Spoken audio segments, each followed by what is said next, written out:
Bonjour mes petits, j'espère que vous allez bien. Bon, aujourd'hui, on a une nouvelle leçon d'orthographe.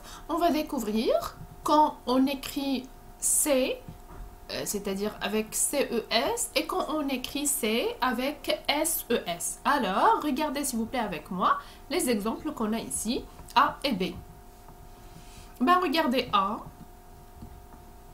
On a ce stylo bleu et ce crayon à papier sont affaiblis. Ce sont ses affaires. Ben, regardez l'exemple B. Ses affaires sont affaiblis. Alors, la différence entre C et C, regardez, C, quand on écrit SES, ça veut dire c'est le pluriel de ça ou bien de son.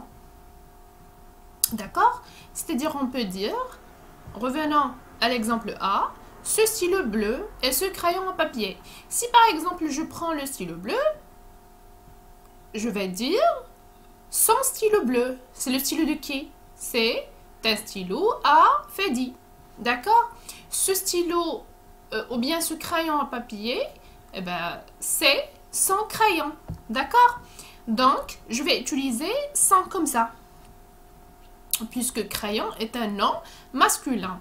Quand il y a une règle, par exemple, je vais utiliser ça. Donc, le pluriel de ça ou bien son, c'est C, S-E-S. On l'utilise pour indiquer à qui des objets appartiennent.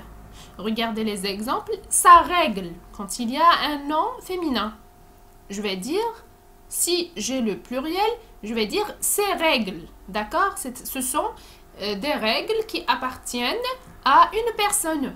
Son cahier. Cahier, c'est un nom masculin, donc je vais utiliser C, si par exemple j'ai le pluriel. Regardez le deuxième cas. Quand on a C, C-E-S. C-E-S, ça veut dire quoi? Ça veut dire le pluriel de ce ou bien de cette. C'est un déterminant placé avant un nom. On l'emploie pour montrer des personnes ou des choses. D'accord? Alors, regardez. Ce plat est délicieux. Je peux dire ces plats sont délicieux. D'accord? Cette fille est gentille. Ces filles sont gentilles. Je peux dire aussi ce garçon est intelligent. Ces garçons sont intelligents. D'accord? Et maintenant, je vous demande de faire l'exercice 1 de la page 75 du livret de grammaire.